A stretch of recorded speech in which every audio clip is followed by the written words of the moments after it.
ನಾನು ಕೋಲಾರ ಲೋಕಸಭೆಗೆ ಪ್ರಚಾರ ಸ್ಟಾರ್ಟ್ ಮಾಡ್ತಾ ಇದ್ದೀವಿ. ನಮ್ಮ ಎಲ್ಲ ಕಾಂಗ್ರೆಸ್ ನಾಯಕರ ಆಶೀರ್ವಾದದೊಂದಿಗೆ ಇವತ್ತು ನಾವು ಪ್ರಚಾರ ಶುರು ಮಾಡ್ತಾ ಇದ್ದೀವಿ.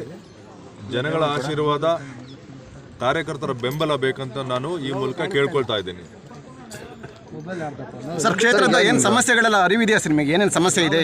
ಹೌದು, ನಾನು ಕೋಲಾರ ಕ್ಷೇತ್ರಕ್ಕೆ ಏನು ಹೊಸಬನಲ್ಲ. ಈಗಾಗಲೇ ಬಹಳ ಸಲ ಹೇಳಿದ್ದೀನಿ.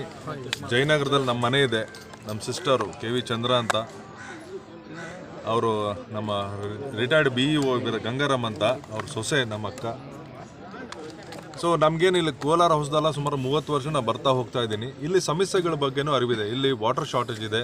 ಮೇಯ್ನಾಗಿ ವಾಟರ್ ಶಾರ್ಟೇಜ್ನ ಕಳೆದ ಬಾರಿ ಮುಖ್ಯಮಂತ್ರಿ ಸಿದ್ದರಾಮಯ್ಯನವರು ಹಲವಾರು ಯೋಜನೆಗಳು ಕೊಟ್ಟು ಸ್ವಲ್ಪ ನೀರಿನ ಸಮಸ್ಯೆ ಕಡಿಮೆ ಮಾಡಿದ್ದಾರೆ. ಇನ್ನೂ ಹೆಚ್ಚು ಮಾಡಬೇಕಾಗಿದೆ. ಅಭಿವೃದ್ಧಿ ಅನ್ನೋದು ಇದು ಕಂಟಿನ್ಯೂಸ್, ನಿರಂತರ. ಈಗ ನಮ್ಮ ಸೀನಿಯರ್ ಲೀಡರ್ಸ್ ಇದ್ದಾರೆ, ಶಾಸಕರಿದ್ದಾರೆ, ಅವರ ಕ್ಷೇತ್ರಗಳಲ್ಲೂ ಅವರು ಅಭಿವೃದ್ಧಿ ಮಾಡಿದ್ದಾರೆ.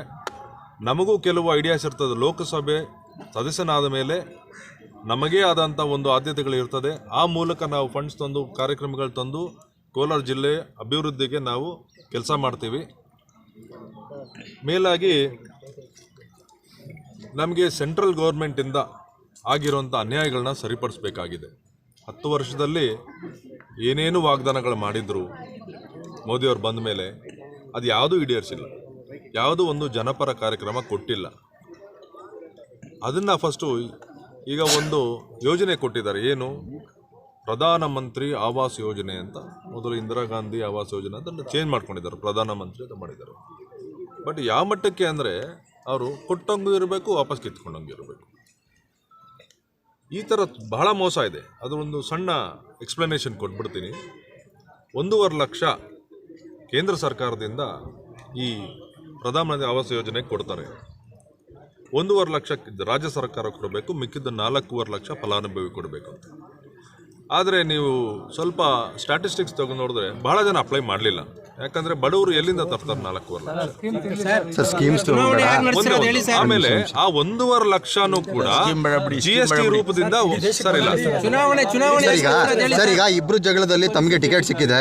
ಎರಡೂ ಬಣಗಳನ್ನ ಹೊಂದಾಣಿಕೆ ಮಾಡ್ಕೊಂಡು ಹೋಗುವಂತ ಜವಾಬ್ದಾರಿ ಇದೆ. ಯಾವ ರೀತಿಯಾಗಿ ಅವ್ರನ್ನ ಮನವೊಲಿಸ್ಕೊಂಡು ಕರ್ಕೊಂಡ್ ಬರ್ತೀರಾ ಪ್ರಚಾರಕ್ಕೆ? ಇಲ್ಲ, ನಮ್ಮ ಲೀಡರ್ಸ್ ಅವರವರೇ ಒಟ್ಟಿಗೆ ಆಗ್ಬಿಟ್ಟಿದ್ದಾರೆ. ನಾನು ಹೋಗಿ ಮಾತಾಡಿದ್ದೀನಿ. ಏನೋ ಒಂದು ಅಭ್ಯರ್ಥಿಯ ವಿಚಾರದಲ್ಲಿ ಅವರು ಕಿತ್ತಾಟ ನಡೆಸಿರ್ಬೋದು, ಆದರೆ ನನ್ನ ವಿಚಾರದಲ್ಲಿ ಅವ್ರಿಗೆ ಯಾವುದು ವೈಮನಸ್ಸಿ ಇಲ್ಲ. ನನ್ನನ್ನು ಎಲ್ಲರೂ ಒಪ್ಕೊಂಡಿದ್ದಾರೆ. ನಿನ್ನೆನೂ ಅವರೇ ಕರೆದು ಮಾತಾಡಿದ್ದಾರೆ. KH ಮುನಿಯಪ್ಪ ಅವರು ನನ್ನ ಕರೆದು ಮಾತಾಡಿದ್ದಾರೆ. ನಮ್ಮ ಸಮಸ್ತ ಲೀಡರ್ಸು, ಕೋಲಾರದ ಎಲ್ಲ ನಾಯಕರು ನನ್ನ ಕರೆದು ಮಾತಾಡಿಸಿದ್ದಾರೆ. ಈಗೆಲ್ಲ ಒಟ್ಟಾಗಿ ಕೆಲಸ ಮಾಡ್ತಾರೆ. ಇಲ್ಲ, ಇದು ಭ್ರಮೆ ಇಲ್ಲ, ಕಣ್ಣು ಕಾಣ್ತಾ ಇದೆ. ವಾಪಸ್ ಹೋಗ್ಬಿಟ್ಟು ಸರ್, ಕಳೆದ ವಿಧಾನಸಭಾ ಚುನಾವಣೆಯಲ್ಲಿ ಆಗಲ್ಲ ಇಲ್ಲಿ ಮ್ಯಾನೇಜ್ ಮಾಡಕ್ಕೆ ಸರ್. ಇದು ಹೈಕಮಾಂಡ್ ಅವರು ಏನು ಹೇಳ್ತಾರೋ ಫೈನಲ್ ಕದಮ. ಈಗ ನನಗೂ ಹೈಕಮಾಂಡೇ ಹೇಳಿದ್ದು, ನೋಡಪ್ಪ ನಿನ್ನ ಅಭ್ಯರ್ಥಿ ಮಾಡ್ತೀನಿ, ನಾನೇನು ಅರ್ಜಿ ಹಾಕ್ದವನಲ್ಲ, ಆದರೆ ನಿನಗೊಂದು ಅವಕಾಶ ಇದೆ. ಯಾರು ಅಭ್ಯರ್ಥಿನ ಒಪ್ತಲ್ಲ, 9 ಅಭ್ಯರ್ಥಿ ನೀನಾದರೆ ಎಲ್ಲರೂ ಒಪ್ಕೊಳ್ತಾರೆ, ನೀನು ಗ್ರಾಸ್ ರೂಟ್ ಲೆವೆಲ್ ಕಾರ್ಯಕರ್ತ ಅಂತ ಹೈಕಮಾಂಡ್ ತೀರ್ಮಾನ ತಗೊಂಡು ನನ್ನ ಕಳಿಸಿದೆ. ಹೈಕಮಾಂಡ್ ತೀರ್ಮಾನ ಜಿಲ್ಲಾ ಮಟ್ಟದಲ್ಲಿ ಎಲ್ಲ ತಾಲೂಕು ಜನರ ಅಭಿವೃದ್ಧಿ ವಿಶ್ವಾಸ ಸರ್, ಕೋಲಾರ ಕ್ಷೇತ್ರ ನಿಮ್ಗೆ ಹೊಸದಲ್ಲ. ನಾನು ಈಗಾಗಲೇ ಅದಕ್ಕೆ ಉತ್ತರ ಕೊಟ್ಟಿದ್ದೀನಿ. ಈಗ ಅವರು ಮೈತ್ರಿ ಮಾಡ್ಕೊಂಡಿದ್ದಾರೆ ಸರ್. ನೆನ್ನೆ ಬರೀ ಹೊರಗಡೆಯವರೇ ಅಂತೇಳಿ ಪದೇ ತಮ್ಮನ್ನ ಇದು ಮಾಡ್ತಾರೆ. ಸೊ ಅದ್ರ ಬಗ್ಗೆ ಯಾವ ರೀತಿಯಾಗಿ ಅವ್ರಿಗೆ ಸವಾಲು? ಈಗ ನಾರಾಯಣ ಸ್ವಾಮಿ ಅಣ್ಣನವ್ರದ್ದು ಯಾವ ರೀತಿ ಎಲ್ಲರೂ ಬೆಂಗಳೂರಲ್ಲಿ ಮನೆಗಳು ಮಾಡ್ಕೊಂಡಿದ್ದಾರೆ. ಬೆಂಗಳೂರಲ್ಲೇ ವಾಸ, ಚಿಕ್ಕಂದಿನ ಎಲ್ಲ ಬೆಂಗಳೂರಲ್ಲಿ ವಾಸ ಇದ್ದಾರೆ, ಚುನಾವಣೆಗೋಸ್ಕರ ಬಂದಿರೋರೆ. ಆಯಿತಾ? ನನಗೂ ಏನು ಕೋಲಾರ ಹೊಸದಲ್ಲ.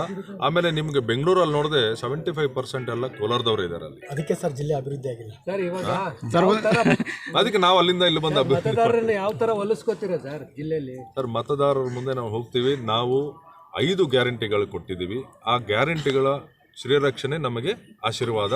ಈ 5 ಗ್ಯಾರಂಟಿಗಳಿಂದ ನಮಗೆ, ನಮ್ಮ ಜನಗಳಿಗೆ ಉಪಯೋಗ ಆಗಿರೋದು ಸತ್ಯ. ತಾವ್ಯಾರು ಅಲ್ಲಗಳಿಯೋಕ್ಕಾಗೋದೇ ಇಲ್ಲ. ಈ ಗ್ಯಾರಂಟಿಗಳೇ ನಮಗೆ ವೋಟ್ ಆಗಿ ಪರಿವರ್ತನೆ ಆಗುತ್ತೆ ಅಂತ ನನ್ನ ವಿಶ್ವಾಸ. ತಾಲೂಕು ಮಟ್ಟದಲ್ಲಿ ಯಾವ ರೀತಿ ಪ್ರಚಾರ, ಜಿಲ್ಲೆಯಲ್ಲಿ ಏನಾದ್ರು ಅಭಿವೃದ್ಧಿ ಮಾಡಬೇಕು ಅಂತ ಏನಾದ್ರು ಪ್ಲಾನ್ ಮಾಡ್ಕೊಂಡಿದ್ದೀರಿ ಸರ್? ಹೌದು, ಜಿಲ್ಲೆಗೆ ಅಭಿವೃದ್ಧಿ ಆಗಬೇಕಾಗಿದೆ, ಭಾಳ ಅಭಿವೃದ್ಧಿ ಆಗಬೇಕಾಗಿದೆ. ಇಲ್ಲಿ KH ಮುನಿಯಪ್ಪ ಅವರಿದ್ದಾಗ ಈ ಹೈವೇಗಳೆಲ್ಲ ಅವ್ರ ಸರ್ಫೇಸ್ ಟ್ರಾನ್ಸ್ಪೋರ್ಟ್ ಮಿನಿಸ್ಟರ್ ಆಗಿದ್ದು. ಆಮೇಲೆ ಮುನಿಸ್ವಾಮಿ ಅವರು ಬಂದ ಮೇಲೆ ಇಲ್ಲಿ ಏನೂ ಅಭಿವೃದ್ಧಿ ಕಾಣಲಿಲ್ಲ. ಕೇಂದ್ರ ಸರ್ಕಾರದಲ್ಲಿ ಅವ್ರದ್ದೇ ಸರ್ಕಾರ ಇದ್ದರೂ ಕೂಡ ಕೇಂದ್ರದಲ್ಲಿ ಏನೂ ಅಭಿವೃದ್ಧಿ ಮಾಡಲಿಲ್ಲ. ಬಟ್ ಈ ಸತಿ ನಮಗೊಂದು ಅವಕಾಶ ಇದೆ ಅಭಿವೃದ್ಧಿ ಮಾಡೋಕ್ಕೆ. ಭಾಳ ಕೆಲಸ ಇದೆ ಇಲ್ಲಿ. ಈಗ ಇದು ಬೆಂಗಳೂರಿಗೆ ಭಾಳ ಹತ್ತಿರವಾಗಿರುವಂಥ ಜಿಲ್ಲೆ ಇದು. ಆಲ್ಮೋಸ್ಟ್ ಟ್ವಿನ್ ಸಿಟೀಸ್ ಥರ ಅಭಿವೃದ್ಧಿ ಆಗಬೇಕು. ನಾನು ಒಬ್ಬ ಸಿವಿಲ್ ಇಂಜಿನಿಯರಿಂಗ್ ಗ್ರ್ಯಾಜುಯೇಟು. ನನಗೆ ಆದಂಥ ಕನಸುಗಳಿದೆ. ಆ ರೀತಿ ನಾನು ಕೋಲಾರನ ಡೆವಲಪ್ ಮಾಡಬೇಕು ಅಂತ ನನಗೆ ಇಷ್ಟ ಇದೆ. ಹಾಲಿ ಸರ್ಕಾರದ ಬಗ್ಗೆ ಏನ್ ಹೇಳ್ತೀರಾ ಸರ್? ಅವರೇ ಅಧಿಕಾರಕ್ಕೆ ಬರ್ತಾರೆ ಏನ್ ಹೇಳ್ತೀರಾ ಒಬ್ಬ ಅಭ್ಯರ್ಥಿಯಾಗಿ ಹೇಳಿ. ಈಗ ಅದು ಜನಗಳಿಗೆ ಬಿಟ್ಟ ನಿರ್ಧಾರ. 10 ವರ್ಷದಲ್ಲಿ ಏನೂ ಆಗಿಲ್ಲ, ಎಲ್ಲರಿಗೂ ಗೊತ್ತಿದೆ. ಇನ್ನು 3ನೇ ಬಾರಿನೂ ವೋಟ್ ಹಾಕುವಂಥ ಸಾಹಸಕ್ಕೆ ಕೈ ಹಾಕ್ತಾರ. ಈಗ ಸೆಕೆಂಡ್ ಸ್ಟೇಜ್ ಕ್ಯಾನ್ಸರಲ್ಲಿ ಇದ್ದೀವಿ, 3rd ಸ್ಟೇಜ್ ಬಂದರೆ ಕತೆ ಮುಗೀತು. ಇದು ಅರಿವಾಗಬೇಕು. 10 ವರ್ಷದಿಂದ ಏನೂ ಅಭಿವೃದ್ಧಿ ಆಗಿಲ್ಲ, ಯಾರಿಗೂ 1 ರೂಪಾಯಿ ಬಂದಿಲ್ಲ. ಏನು ಸುಮ್ಮನೆ ಯಾರು ಶ್ರೀಮಂತರು ಏನಿದ್ದಾರೆ ಅವರೆಲ್ಲ ಶ್ರೀಮಂತರಿಗೆ ನೀವು ನೋಡಿದ್ದೀರಾ. ಕರೋನಾ ಟೈಮಲ್ಲಿ ನಮ್ಮ ರಾಜ್ಯದ ಶಾಸಕರು, ನಮ್ಮ ರಾಜ್ಯದ ಮಂತ್ರಿಗಳು ಯಾವ ರೀತಿ ದುಡ್ಡು ಹೊಡೆದ್ರು ಕರೋನಲ್ಲಿ. ಆಮೇಲೆ ನಿಮಗೆ PM ಕೇರ್ಸು, ಜನ ಅಯ್ಯೋ ಪಾಪ ರೋಡಲ್ಲಿ ಸಾಯ್ತಾ ಇದಾರಲ್ಲ, ಪಾಪ ಆ್ಯಂಬುಲೆನ್ಸ್ಗಳಿಲ್ವಲ್ಲ, ಆಕ್ಸಿಜನ್ಗಳಿಲ್ವಲ್ಲ ಅಂತ ಹೇಳಿ ದೇಣಿಗೆ ಕೊಟ್ಟಂಥ ದುಡ್ಡನ್ನು ಇದನ್ನು RTI ವ್ಯಾಪ್ತಿಗೆ ಬರೋಲ್ಲ ಅಂತೇಳಿ ಮುಚ್ಚಿಡುವಂಥ ಕೆಲಸ ಮಾಡಿದ್ದಾರೆ. ಇವ್ರ ಉದ್ದೇಶ ಏನಿತ್ತು? ಆ PM ಕೇರ್ಸು ಫಸ್ಟ್ ಆಫ್ ಆಲು ಆ ಟ್ರಸ್ಟನ್ನು ಓಪನ್ ಮಾಡೋಂಥ ಉದ್ದೇಶ ಏನಿತ್ತು ಅನ್ನೋದ್ರ ಮೇಲೆ ಸಂದೇಹ ಇದೆ. BJPನ ಕ್ಯಾನ್ಸರ್ಗೆ ಹೋಲಿಸ್ತಾ ಇದ್ದೀರಾ ನೀವು? ಹೌದು.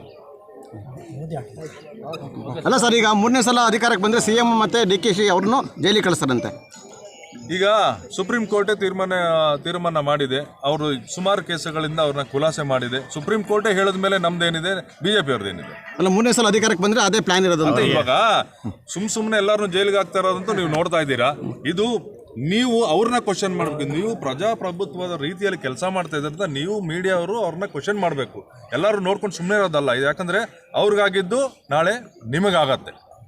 ಈಗಾಗಲೇ ಹೆಂಗೆ ಪತ್ರಕರ್ತರನ್ನ ಏನು ಮಾತಾಡ್ದಿರಂಗೆ ಮಾಡೋರು ದೇಶದಲ್ಲೆಲ್ಲ ನೋಡ್ತಾರೆ. ಏನೇ ಅನ್ಯಾಯ ಆದರೂ ಮಾತಾಡಬಾರ್ದು. ಮಾತಾಡ್ದವ್ರನ್ನ ಒಂದು ಜೈಲಿಗೆ IT ED ರೇಡ್ ಮಾಡ್ತಾರೆ, ಇಲ್ಲ ಕೊಂಡ್ಕೊಂಡ್ಬಿಡ್ತಾರೆ. ಈ ದೇಶದಲ್ಲಿ ಒಂದೇ ಒಂದು NDTV ಲಾಸ್ಟ್ ತನಕ ನ್ಯಾಯವಾಗಿ ಮಾತಾಡ್ತಾ ಅದನ್ನು ಕೊಂಡ್ಕೊಂಡ್ಬಿಟ್ರು. ನಿಮಗೆ ಗೊತ್ತು, ಇದು ಪ್ರಜಾಪ್ರಭುತ್ವ ನಡೀತಾ ಇಲ್ಲ. ಈಗಾಗಲೇ ಡಿಕ್ಟೇಟರ್ಶಿಪ್ಪು ಸ್ಟಾರ್ಟ್ ಆಗಿದೆ. ಅದು ನಮಗಿನ್ನೂ ಅರಿವಾಗ್ತಾ ಇಲ್ಲ, ಯಾಕಂದ್ರೆ ನಮ್ಮ ತನಕ ಬಂದಿಲ್ಲ. ನಮ್ಮ ತನಕ ಬಂದಾಗ it will be too late.